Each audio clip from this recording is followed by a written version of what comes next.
क्या आपने कभी सोचा है कि जिस साधारण से दिखने वाले बेलपत्र को हम हर सोमवार महादेव पर चढ़ाते हैं, उसके भीतर साक्षात शक्तियों का एक पूरा ब्रह्मांड बसता है।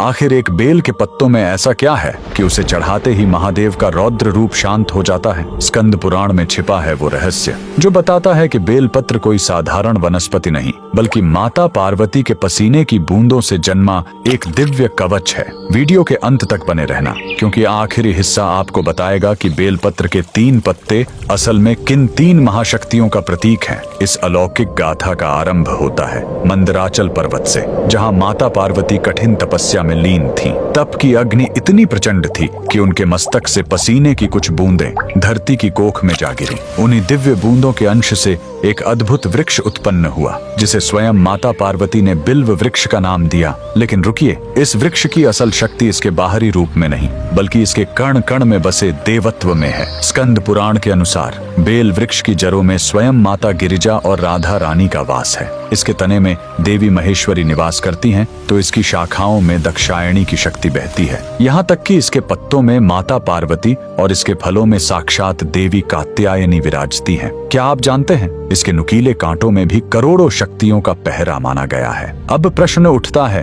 कि आखिर महादेव को ये इतना प्रिय क्यों है? महादेव का स्वभाव अग्निमय और रौद्र है। वे विष के प्रभाव और ब्रह्मांड की ऊर्जा को अपने भीतर समेटे हुए हैं। बेलपत्र की प्रकृति अत्यंत शीतल और शुद्ध होती है। जैसे ही ये पत्ता शिवलिंग को स्पर्श करता है, यह महादेव की उस प्रचंड ऊष्मा को सोख लेता है और उन्हें परम शांति प्रदान करता है। इसके साथ ही इसके 3 पत्ते कोई संयोग नहीं है। ये साक्षात महादेव के त्रिनेत्र, उनके त्रिशूल और सृष्टि के त्रिदेव ब्रह्मा, विष्णु, महेश के प्रतीक माने जाते हैं। शिव पुराण कहता है कि जो भक्त एक बेलपत्र भी श्रद्धा से अर्पित करता है, उसके 3 जन्मों के पाप ऐसे नष्ट हो जाते हैं जैसे अग्नि में तिनका। यह केवल एक पत्ता नहीं, बल्कि भक्त के पूर्ण समर्पण का हस्ताक्षर है। तो अगली बार जब आप बेलपत्र तोड़े या चढ़ाएं, तो याद रखें, आप प्रकृति का एक अंश नहीं, बल्कि साक्षात शक्ति का स्वरूप महादेव को सौंप रहे हैं। अगर आप भी महादेव की इस दिव्य शीतलता के भक्त हैं, तो कमेंट्स में